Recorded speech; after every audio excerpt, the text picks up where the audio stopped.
और चलिए आपको सीधा लिए चलते हैं संभल, जहां पर प्रधानमंत्री नरेंद्र मोदी संबोधित कर रहे हैं। जनमानस की भावना से एक और पवित्र धाम की नींव रखी जा रही है।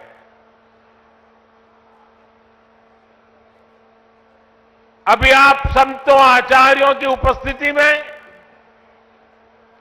मुझे भव्य कल्की धाम के शिलान्यास का सौभाग्य मिला है। मुझे विश्वास है कि कल्की धाम भारतीय आस्था के एक और विराट केंद्र के रूप में उभर कर सामने आएगा। मैं सभी देशवासियों को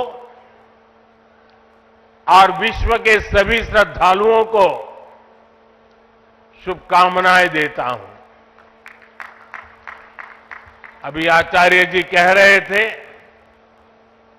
कि 18 साल की प्रतीक्षा के बाद आज ये अवसर आया है। वैसे भी आचार्य जी कई ऐसे अच्छे काम हैं जो कुछ लोग मेरे लिए ही छोड़ करके चले गए हैं।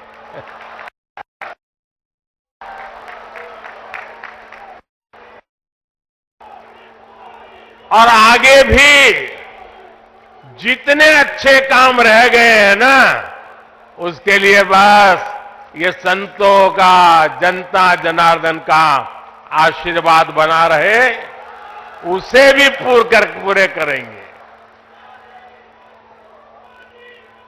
साथियों, आज छत्रपति शिवाजी महाराज की जन्म जयंती भी है। ये दिन इसलिए और पवित्र हो जाता है और ज्यादा प्रेरणादायक हो जाता है। आज हम देश में जो सांस्कृतिक पुनरोदय देख रहे हैं,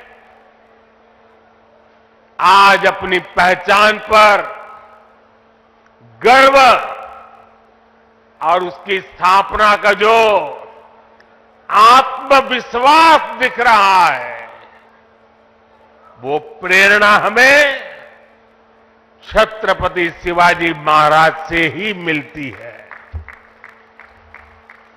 मैं इस अवसर पर छत्रपति शिवाजी महाराज के चरणों में श्रद्धापूर्वक नमन करता हूं, उन्हें श्रद्धांजलि अर्पित करता हूं। साथियों,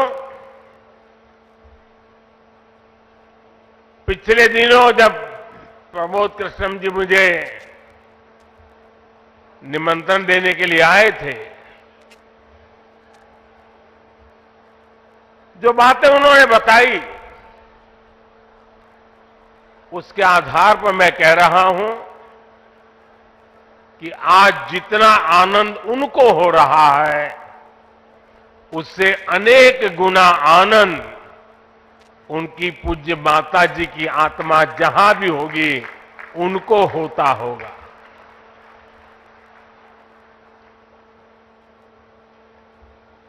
और मां के वचन के पालन के लिए एक बेटा कैसे जीवन खपा सकता है, ये प्रमोद जी ने दिखा दिया।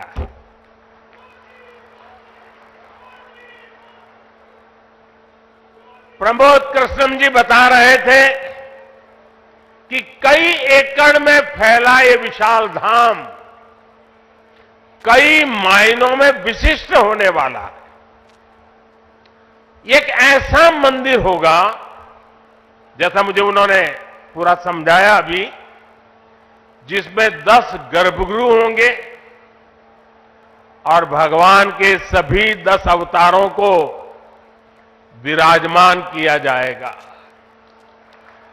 10 अवतारों के माध्यम से हमारे शास्त्रों ने केवल मनुष्य ही नहीं, बल्कि अलग अलग स्वरूपों में ईश्वरीय अवतार को प्रस्तुत किया गया है। यानी हमने हर जीवन में ईश्वर की ही चेतना के दर्शन किए।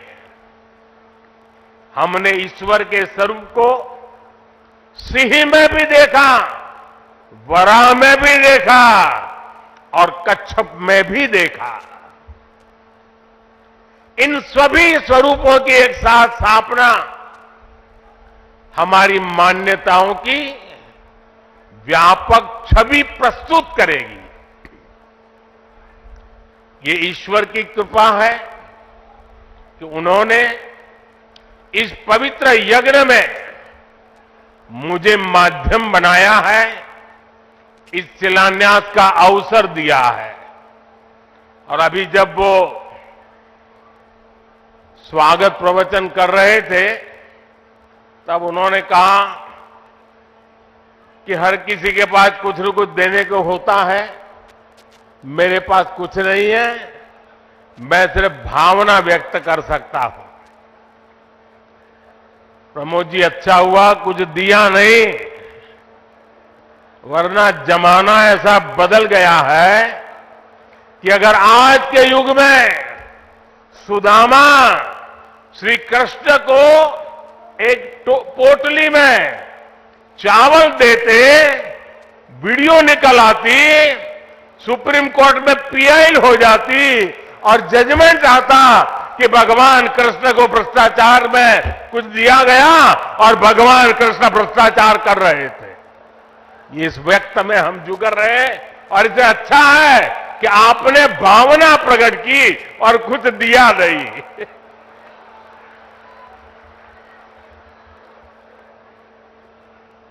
मैं इस शुभ कार्य में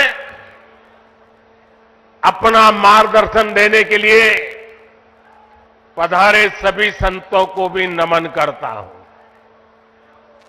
मैं आचार्य प्रमोद कृष्णम जी को भी बधाई देता हूं।